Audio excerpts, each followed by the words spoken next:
애매한 것을 정해주는 남자라는 코너가 개그 콘서트에 있었습니다. 일명 애정남. 가장 기억에 남는 것 중에 하나는 결혼식 축의금에 관한 기준을 애정남이 정해준 거예요.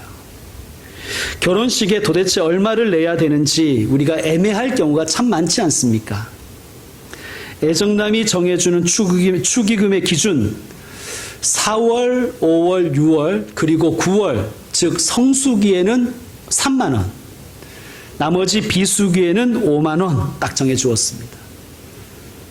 그러니까 5만 원 받고 싶으면 비수기에 결혼하라 이거죠. 여기에 추가로 정해준 것이 있어요. 결혼하는 친구 부모님이 내 이름을 알면 10만 원, 내 이름 모르면 5만 원. 아주 명쾌하지 않습니까? 여러분, 10계명 중에 제4계명인 안식일을 기억하여 거룩히 지키라, 이날에는 아무 일도 하지 말라, 이 계명 어떻습니까? 애매하지 않습니까? 이렇게 질문할 수 있을 거예요. 아무 일도 하지 말라고 하셨는데 일이 도대체 뭡니까? 일이 어디에서부터 어디까지가 일입니까? 이런 질문을 할 수 있잖아요. 그래서 유대의 애정남들이 나선 거예요. 유대의 애정남들이 바리새인들입니다. 바리새인들이 일에 대해서 이것은 일이다 하는 것을 39가지 항목으로 정의를 내렸어요. 그리고 각 항목마다 세부 지침을 정해 주었습니다. 예를 들어서 짐을 운반하는 것이 일이다 라고 정의를 내린 후에, 그러면 짐이란 도대체 무엇인가에 대해서 세부 지침을 내렸다는 거예요. 짐이란 한 묶음의 우유, 상처에 바를 만큼의 꿀, 가장 작은 지체에 바를 만큼의 기름. 여기서 가장 작은 지체는 갓난아기의 새끼 발가락을 이야기한다 그래요. 아주 세부적으로 정해준 겁니다. 그리고 알파벳 2글자를 쓸 정도의 잉크, 한 자루의 펜을 만들 정도의 갈대이다. 이런 식으로 애매한 것들을 정해준 거예요. 그런데 우리 예수님은 이 바리새인들이 정해놓은 이 목록들을 다 뒤집어 엎으시고 오늘 안식일에 대해서 새로운 3가지 원칙을 말씀해 주시는 거예요. 이는 비단 안식일 혹은 주일에만 해당하는 원칙은 아닙니다. 이것은 우리 그리스도인들이 우리의 삶의 모든 영역에서 명심하고 기억하고 적용해야 될 삶의 3가지 원칙입니다. 오늘 말씀을 통해서 그리스도인이 가져야 될 3가지 원칙에 대해서 함께 공부하는 시간 되기를 소망합니다. 첫째, 예수님은 이런 원칙을 세워주셨습니다. 안식일이 사람을 위하여 있는 것이다. 여러분, 오늘 말씀 27절을 다시 한번 우리 읽어봅시다. 시작. 또 이르시되 안식일이 사람을 위하여 있는 것이요 사람이 안식일을 위하여 있는 것이 아니니. 아멘. 하나님은 6일 동안 천지를 창조하시고 제7일에 쉬셨습니다. 하나님이 왜 쉬셨을까요? 피곤해서 쉬셨을까요? 여러분, 오늘 말씀 손으로 잡으시고 창세기 2장으로 한번 가보십시다. 창세기 2장. 창세기는 성경의 가장 앞에 있는 성경입니다. 창세기 2장 1절에서 3절입니다. 창세기 2장 1절에서 3절. 자, 2장 1절을 제가 먼저 읽겠습니다. 천지와 만물이 다 이루어지니라. 여러분 2절 읽어주세요. 하나님이 그가 하시던 일을 일곱째 날에 마치시니 그가 하시던 모든 일을 그치고 일곱째 날에 안식하시니라. 아멘. 자, 3절도 조금 더 읽겠습니다. 아직 넘기지 마세요. 하나님이 그가 하시던 일이 뭐예요? 1장에 나오는 천지 창조의 일이죠. 자, 며칠째에 마치셨다고 되어 있습니까? 6째 날이 아니라 7째 날에 마치셨습니다. 그러니까 하나님은 안식을 통해서 창조를 완성하신 거예요. 하나님의 쉬심은 창조의 완성입니다. 자, 그러면 7째 날에 쉬신 다음에 8째 날에는 뭐 하셨을까요? 다시 빛을 만들고 또 일하고 뭐 그러셨을까요? 아닙니다, 여러분. 하나님은 8째 날에도 쉬셨습니다. 왜냐하면 하나님의 창조는 더 이상 손댈 곳이 없기 때문입니다. 그러니까 하나님께서 쉬셨다는 것은 피곤해서 쉬신 것이 아니라 하나님의 창조가 완벽하기에 완전하게 쉬시는 거예요. 그럼 9째 날에는 뭐 하셨겠어요? 역시 쉬신 거예요. 10째 날에는요. 역시 쉬시는 것입니다. 6일까지 창조하시고 나서 힘들어서 잠깐 쉬고 월요일날 다시 하고 화요일날 이렇게 하신 것이 아니라 하나님의 창조는 완전함을, 너희들이 더 이상 손댈 데가 없다는 것을 하나님은 쉬심으로 보여주신 거예요. 만약 그렇지 않았으면 우리가 나섰겠죠. 우리는 굉장히 나서는 걸 좋아하지 않습니까? 제가 도와드리겠습니다, 이러면서. 여러분, 그러므로 쉼이란 게으름이 아니에요. 쉼은 일을 하기 위한 어떤 과정이 아니에요. 쉼과 안식이 그 자체가 목적이어야 됩니다. 그리스도인은 이 쉼과 안식에 대해서 성경적인 관점을 가져야 됩니다. 그래서 나 자신이 잘 쉬게 해야 됩니다. 이게 성경적인 거예요. 그리고 타인을, 이웃을, 특별히 가족을 쉬게 해줘야 됩니다. 그게 그리스도인의 삶입니다. 여러분, 우리 모두가 이 쉼에 대해서, 안식에 대해서 성경적인 관점을 가지길 원합니다. 쉼은 일을 위한 잉여가 아니라 쉼은 내 삶을 완성시켜주는 목적이다. 그 견해를 가지고 살아가셨으면 좋겠습니다. 자, 2장 3절 계속해서 제가 읽겠습니다. 2장 3절입니다. 창세기 2장 3절이에요. 하나님이 그 7째 날을 복되게 하사 거룩하게 하셨으니 이는 하나님이 그 창조하시며 만드시던 모든 일을 마치시고 그날에 안식하셨음이니라. 아멘. 자, 7째 날을 만드신 이유는 복되게 하시려고 만들었다는 거예요. 이 말은 조금 더 쉽게 얘기하면 복받으라고 만드신 거예요. 왜 안식일을 만드셨느냐? 복받으라고. 누가 복받으라고? 하나님이 복받으려고 만드신 게 아니라 사람에게 복되게 하시려고 안식일을 만드신 거예요. 그러니까 안식일은 하나님이 자신을 위해서 만드신 게 아니라 우리의 행복을 위해 만드셨다는 거예요. 여러분, 우리 다 행복하고 싶지 않습니까? 행복하길 원하시죠?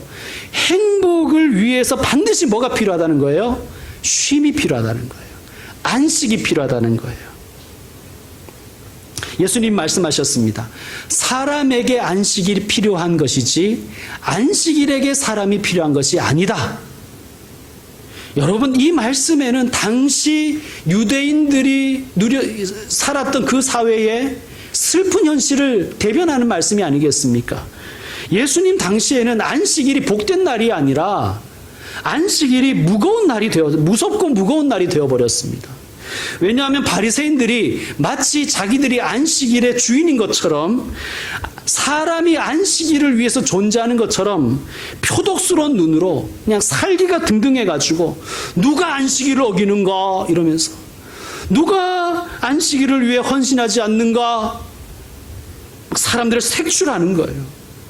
그래서 여러분, 사람들이 안식일날 쉼을 얻겠습니까? 그냥 안식일만 끝나기를 기다리는 거예요. 행복하지 않았습니다. 안식일에 행복하지 않은 거예요. 안식일을 행복하라고 하나님 주셨는데 안식일이 하나도 안 행복한 거예요. 안식일은 더 눈치 봐야 되는 날인 거예요. 그러면 안식일을 열심히 지키며 내가 지키는 것처럼 너도 지키라고 강요한 바리새인들은 행복했을까요? 안 행복했을 거예요. 왜냐하면 언제나 걱정되었겠죠. 누가 안식일을 어기는지, 누가 안식일을 어길까? 막 염려가 돼가지고 얼마나 그들은 불안했겠습니까? 행복하지 않은 거예요.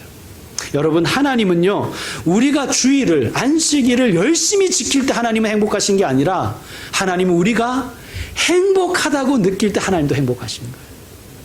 우리가 잘 쉴 때 하나님이 행복하신 거예요. 우리가 안식 누릴 때 하나님 행복하신 거예요. 우리도 그렇잖아요. 자녀가 집에서 평안하고 행복을 누리고 쉼을 누려야 우리가 기쁘잖아요. 집에만 들어오면 안절부절 못해요. 막 안절부절 못하면서 빨리 나가려고, 어떻게 해서든지 밖에 나가려고 막 그러고 있으면 부모가 어떻게 행복하겠습니까? 부모에게 온 것 자체가 평안하고 쉼이 있고 가정에 있는 것 자체가 안식을 누릴 때 부모가 행복하듯이 하나님도 마찬가지인 거예요. 공부 잘하는 건 그 다음 문제입니다. 여러분, 하나님을 행복하게 해드리는 우리가 되었으면 좋겠습니다. 우리가 잘 쉴 때, 그리고 우리가 누군가를 잘 쉬게 할 때 하나님은 행복하십니다. 두 번째로 예수님은 이런 말씀을 하셨습니다. 마가복음 2장 28절에서요. 이러므로 인자는 안식일에도 주인이니라. 여러분, 예수님은 창조주이시죠. 이 말은 예수님은 모든 우주 만물의 주인이시며 모든 인생의 주인이시고 모든 날의 주인이시란 뜻이에요. 그래서 이 말씀하셨잖아요. 인자는 안식일에도 주인이니라. 안식일에도. 그러니까 이 말씀 뭐냐면 안식일에 대해서 애매한 것이 있으면 누구한테 물어보라는 거예요. 주인한테 물어봐야 되는 거잖아요. 그렇지 않습니까? 땅이 이렇게 경계선이 애매할 때 누구한테 물어봐야 되는 거예요? 주인한테 물어봐야 되는 거예요. 여러분, 그런데 바리새인들은 안식일의 주인이 자기들이라고 생각했어요. 그래서 자기들이 주인 노릇하는 거예요. 자기들이 다 애매한 거 정해주고 규정 만들고 지침 만들어서 사람들에게 이렇게 하라고 시켰습니다. 그래서 예수님의 말씀, 인자는 안식일에도 주인이야, 이 말씀이 아마 바리새인들에게는 천천병력 같은 소리였을 것입니다. 네가 주인이 아니야. 이 날의 주인은 네가 아니야. 나란다, 나. 애정남 노릇 안 해도 돼. 너는 내가 이 안식일의 주인인 것을 알고 나에게 배워야 한다. 예수님 그 말씀이에요. 이 말씀은 아마 당시 율법학자들에게는 죽비와 같이 내려치는 말씀이었을 것입니다. 정신이 번쩍 들었겠죠. 다시 우리 마가복음 3장 1절과 2절 말씀을 한번 보시겠습니다. 마가복음 3장 1절, 예수께서 다시 회당에 들어가시니 한쪽 손 마른 사람이 거기 있는지라. 한쪽 손 마른 사람이라는 것은 한쪽 손이 마비된 사람을 가리킵니다. 이게 뭐 선천적이었든지 후천적이었든지 한쪽 손이 마비된 사람. 이것은 당시에 율법에 짓눌려서 마비된 것 같은 그런 이스라엘을 대변하는 그러한 모습입니다. 자, 2절 말씀 여러분이 읽어주세요. 시작. 사람들이 예수를 고발하려 하여 안식일에 그 사람을 고치시는가 주시하고 있거늘. 아멘. 자, 지금 바리새인들이 어떻게 하고 있다는 거예요? 2절 보니까 막 표독스러운 눈을 해가지고 주시하고 있다는 거예요. 예수님을 뭐 하려고? 고발하려고. 이 예수님도 이런 눈으로 봤는데 사람들을 보는 눈빛은 어떠했겠습니까? 막 살벌했겠죠. 여러분, 회당은 원래 뭐 하는 곳이에요? 회당은요, 유대인들이 모여서 예배 드리는 곳입니다. 회당은 하나님의 말씀인 토라를 배우는 곳이에요. 이 오늘날 교회와 같죠. 여러분, 예배는 어떤 의미일까? 예배는요, 하나님이 나의 주인이십니다라고 이렇게 엎드리는 것이 예배입니다. 예배가 한자가 엎드린다는 뜻을 가지고 있잖아요. 절을 한다. 그러면 말씀을 듣는다는 건 뭐예요? 주의 종이 듣겠습니다. 이것은 무슨 뜻입니까? 순종하겠다는 의미죠. 여러분, 우리가 예배가 그래야 되잖아요. 우리가 하나님 앞에 예배 드리는 것은 내가 내 인생의 주인이 아니라 하나님이 내 인생의 주인이십니다 하고 엎드리는 거잖아요. 하나님께 순복하는 것입니다. 또 하나님의 말씀을 듣는다는 것은 내 생각을 내려놓고 하나님의 말씀을 듣고 내 생각을 하나님의 말씀에 일치시키겠습니다 라는 의미입니다.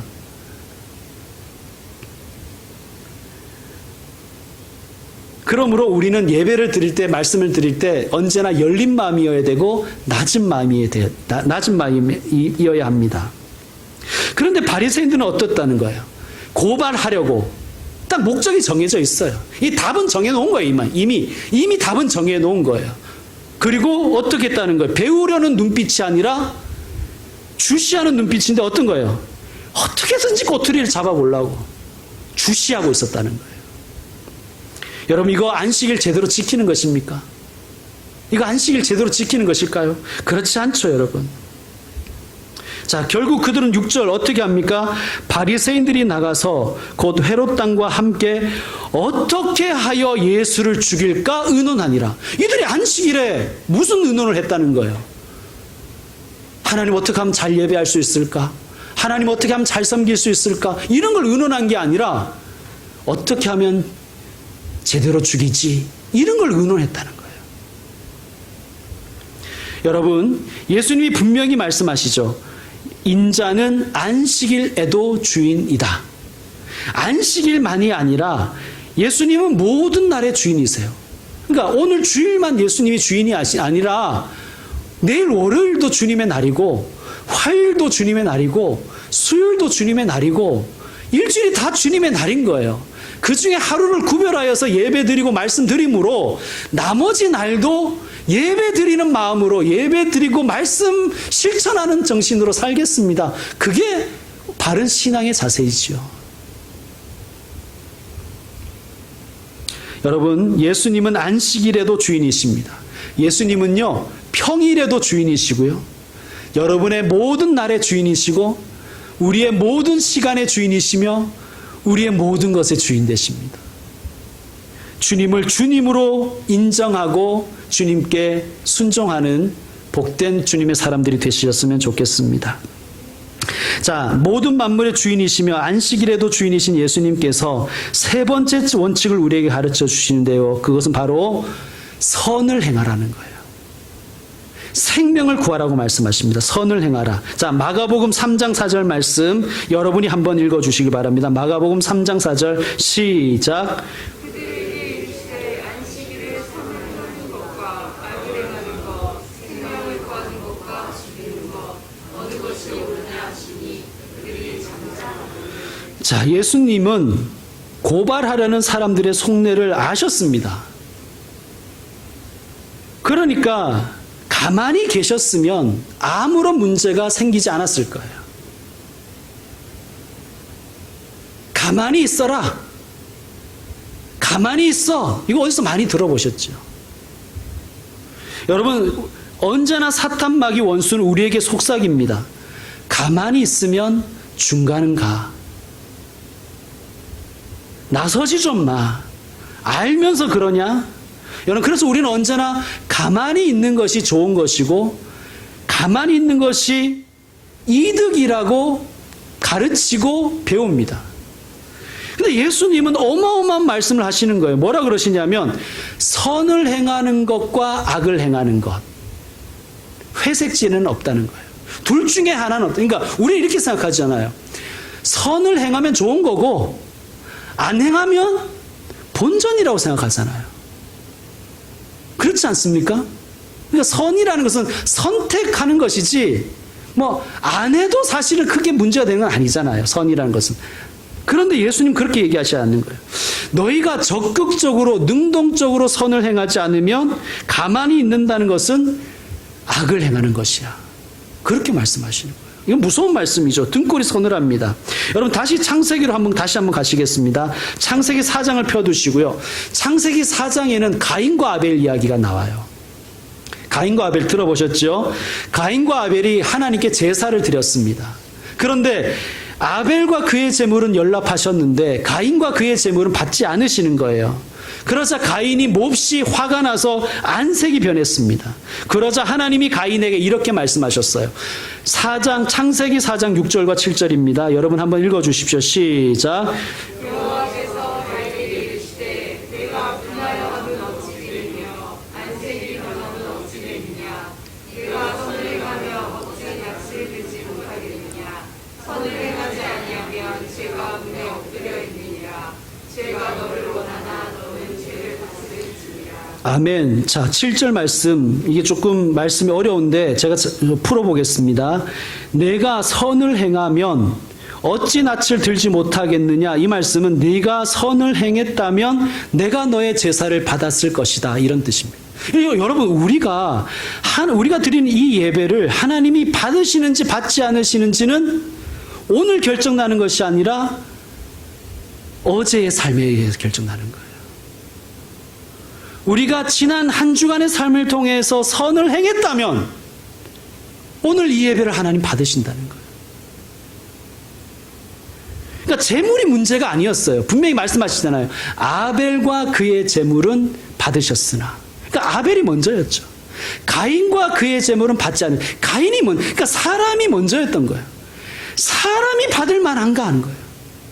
우리의 삶이 하나님 받으실 만한 삶인가? 그에 따라서 오늘 예배가 결정되는 것입니다. 선을 행하지 아니하면 죄가 문에 엎드려져 있느니라. 이 말씀 뭐냐 하면 선을 행하지 아니하면 죄가 문에 움크르고 있다가 죄가 너를 원하나 죄는 너를 덮쳐버릴 것이다. 너는 죄를 다스릴지니라. 네가 만약 선을 행하지 않으면 죄가 문에 움크리고 있다가 너를 덮쳐서 너를 지배하려고 할 것이다. 그러니 너는 죄를 다스려야 된다. 죄를 다스리는 방법은 뭐예요? 선을 행하는 것입니다. 그러니까 우리는 선을 행하지 않으면 본전, 예를 들면 내가 원래 한 70점쯤 되는 인생인데 선을 행하면 80점, 기부하면 90점 뭐 이렇게 되는 게 아니라 우리는 그렇게 생각하잖아요. 그런데 선을 행하지 않으면 죄가 우리를 이렇게 노리고 있다가 우리를 덮쳐서 우리를 지배하려고 한다는 거예요. 그러니까 우리가 죄를 다스리지 않으면 죄에게 지배를 당하는데 죄를 다스리는 방법이 뭐냐? 적극적으로 선을 행하는 것입니다. 그것을 생명을 구하는 일이라고 예수님 말씀하시는 거예요. 여러분, 우리는 그리스도인은요, 하면 좋고 안 해도 그만이 그런 삶으로 부름받지 않았습니다. 우리는 적극적으로 선을 행하는 그런 인생으로 우리를 부름받았습니다. 여러분, 선한 사람, 선을 행하는 사람으로 살아가십시다. 적극적으로 남을 돕는 사람이 되어야 됩니다. 어려움에 처한 이웃들을 외면하는 것은 그 악에 동조하는 거예요. 방관하는 것은 동조하는 거예요. 악을 함께 짓는 것입니다. 생명을 구하는 일을 하는 저희가 되었으면 좋겠습니다. 또 그런 세상을 만들어 가야 됩니다. 이건 미국에서 실제로 있었던 일입니다. 미국 어느 시골길에서 교통사고가 있었어요. 미국 워낙 땅덩어리가 넓으니까 시골에는 위험을 당할 요소가 있고 위험해도 구조를 받기가 어렵다 그럽니다. 어떤 할아버지 한 분이 사고를 당해서 위급한 상황에 기도로 피가 막 넘어가는 거예요. 목격자도 없어요. 워낙 시골입니다. 마침 간호조무사 한 분이 그 길을 운전해서 지나가고 있었습니다. 환자의 상태가 위급한 것을 보고 만년필 펜촉으로 응급처치를 해서 기도를 유지했어요. 그리고 이 할아버지가 생명을 건졌습니다. 이 일이 지역신문에 난 거예요. 사람들이 그녀를 영웅이라고 칭찬하였습니다. 그런데 얼마 후에 의사협회로부터 고소를 당한 거예요. 불법 의료행위. 이건 미국 사회의 이슈가 되었습니다. 이 자매의 행동은 정당하다는 의견도 있었고 정상적인 의료행위가 아니니 처벌받아야 된다는 주장도 있었던 거예요. 법원은 누구의 손을 들어주었을까요? 법원은 간호조무사의 손을 들어주었습니다. 그 이유를 이렇게 밝힙니다. 생명을 살렸다는 것이 가장 중요하다. 여러분, 그렇습니다.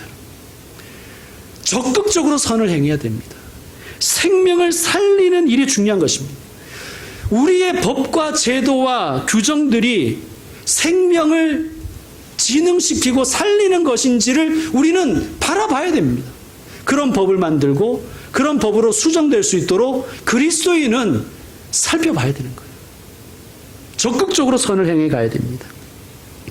여러분, 지난 주간에 폭우로 인하여 많은 분들이 목숨을 잃었죠. 그 중에 참 안타까운 소식은 의아모 정화 업무를 맡고 있는 분들이 인공수초섬을 고박하려고 출동했다가 변을 당한 사건이 아닌가 생각합니다. 이 사건은 우리 사회가 얼마나 생명을 경시하는지 우리 사회의 민낯을 들여다볼 수 있는 사건입니다. 춘천시는 사고 직후에 그런 명령을 내리지 않았다는 거예요. 지시하지 않았다는 것입니다. 그냥 주무관이 자기가 알아서 그 일을 했다는 거예요. 하지만 실종자 가족들은 말도 되지 않는다는 것입니다. 이 댐이 수문을 열고 그렇게 물에 유속이 빠른데 어떻게 주무관이 혼자 알아서 들어가서 사람들 데리고 들어갈 수가 있냐는 거죠. 여러분, 중요한 것은 지시 여부를 떠나서 비가 오고 수문이 열려서 유속이 빠른데도 불구하고 인공수초섬을 고박해야 한다는 강한 압박을 이들이 받았다는 것 아닙니까? 평소에 지시가 있었는지 없었는지 모르지만 내 생명보다, 우리 생명보다 인공수초섬이 더 중요하다고 압박을 받았다는 것 아닙니까? 이게 우리 사회의 수준이에요. 안전 불감증, 생명 경시, 위험의 외주화, 비용과 생명을 막 바꾸는 이런 시스템. 여러분, 우리 그리스도인은 책임 없습니까? 우리 그리스도인들이 이런 사회에 동조하고 있지는 않습니까? 우리는 늘 기도하잖아요. 하나님, 우리 아이가 머리가 될지언정 꼬리가 되지 않게 해달라고. 그래서 많은 그리스도인들이 머리가 되었잖아요. 그런데 아직도 우리는 이런 상태에 있는 거예요. 우리 책임 없습니까? 이 땅에 교회가 편의점보다 많다는데 정말 교회는 책임이 없습니까? 우리 책임이 있습니다. 하나님 우리를 책망하실 것입니다. 너희는 도대체 뭘 하고 있느냐? 여러분, 안식일에 대한 예수님이 세우신 이 원칙, 예수님이 주인이시다. 사람이 우선이다. 선을 행해라. 이 말씀은 비단 안식일에만 적용되는 말씀이 아니잖아요. 이 말씀은 모든 삶의 현장에, 우리의 모든 날에, 이 사회에 우리는 적용해야 될 말씀입니다. 여러분, 우리는 무수히 많은 규칙을 정하죠. 가정에서도 규칙 정하고, 교회에서도 규칙 정하고, 우리는 계모임 가도 규정 정하고, 뭔가 법과 규정과 제도를 많이 만드는데, 우리는 이 세 가지 원칙에서 우리가 정한 그 규정과 규칙과 혹은 관행들을 들여다봐야 됩니다. 그것이 우리의 사명이에요. 이 법과 제도와 관행은 예수님의 정신에 부합할까? 고민해야죠. 과연 인도주의적인가? 질문해야 됩니다. 생명을 소중히 여기고 인권을 소중히 여기는가? 가난한 자들, 차별받는 자들, 압박받는 자들에게 해방적인가? 우리가 질문하고 고민해야죠. 여러분, 따라합시다. 우리 세 가지 원칙을 다시 한번 명심해 봅시다. 첫째, 예수님이 주인이시다. 여러분이 주인이 아니에요. 예수님이 주인이시고 예수님이 기뻐하는 방향으로 우리가 우리의 삶과 우리의 삶의 자리를 들여다봐야죠. 두 번째, 사람이 우선이다. 여러분, 사람이 우선입니다. 세 번째, 선을 행하자. 예, 세 가지입니다. 우리의 삶의 원칙, 안식일에만 원칙이 아니라 주일날만 해당되는 원칙이 아니라 우리의 삶의 모든 날에, 모든 영역에 이 세 가지 원칙을 적용시켜야 됩니다. 예수님이 주인이시다. 사람이 먼저다. 생명을 구하자. 선을 행하자. 이제 말씀 마무리하겠습니다. 지금은 거의 정착되었지만 주 5일제가 우리나라에 처음 도입될 때 반대하는 분들이 많았어요. 누가 주로 반대했을까요? 회사 사장님들이 반대했지만 많은 그리스도인들, 특별히 목사님들의 반대가 심했습니다. 왜 그랬냐 하면 조금 이렇게 솔직하게 얘기하면 교인들이 교회 잘 안 나고 놀러 다닐까봐, 그래서 교회가 위축될까봐 걱정됐기 때문입니다. 근데 그렇게 얘기할 수는 없잖아요. 그래서 이런 논리를 폈어요. 주 5일 근무제는 성경 말씀에 어긋난다. 하나님도 하루를 쉬셨는데 감히 인간이 이틀을 쉬는 것은 교만이다. 비성서적이다라고 성경을 들이댄 거예요. 우리 성경 들이대면 아무 말도 못 하잖아요. 그죠? 여러분 어떻게 생각하십니까? 하나님도 하루를 쉬셨는데 감히 인간이, 이런 논리가 좋은 거예요? 아니면 하나님도 하루를 쉬셨는데 인간은 오죽, 이 논리가 좋습니까? 여러분, 하나님은 전지전능하신 분이시잖아요. 전지전능하신 하나님도 하루를 쉬셨다면 안전지전능한 연약한 우리는 필요한 만큼 쉬어야 됩니다. 그렇게 쉴 수 있어야 됩니다. 여러분, 하나님의 창조의 일은 말 그대로 창조적인 일이었잖아요. 그리고 하나님은 그 일을 하시면서 막 기뻐하셨잖아요. 여러분, 창조적이고 기쁜 일을 할 때는 안 쉬어도 힘이 나지 않습니까? 그래도 하나님은 하루를 쉬셨다는 거예요. 근데 우리의 대부분의 여러분, 우리의 밥벌이는 어때요? 비창조적이고 반복적이고 지겹고, 그죠? 그냥 호구지책이고 때로는 고되고 스트레스가 많은 그런 세상의 일을 하는 우리는 오죽하겠냐는 말씀입니다. 필요한 만큼 쉴 수 있어야 됩니다. 여러분, 예수님이 우리에게 선을 행하라 생명을 살리라는 것은 먼저 우리 자신에게 적용시켜야 되는 거예요. 여러분, 잘 쉬는 분들이 되십시오.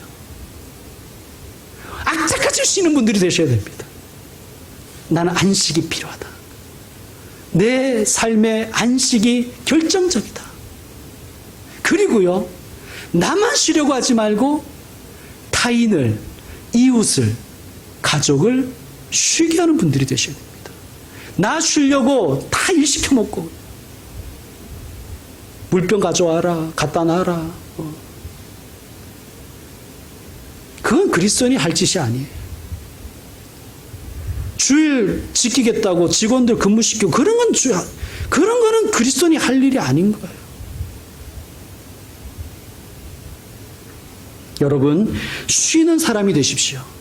그리고 쉬게 하는 사람이 되십시오. 그래서 살아나는 사람이 되시고 살리는 사람이 되셔야 됩니다. 그것이 주님께서 우리에게 원하시는 것입니다. 예수님이 이렇게 말씀하셨죠. 수고하고 무거운 짐진 자들아 다 내게로 오라. 내가 너희를 쉬게 하리라. 기도하겠습니다.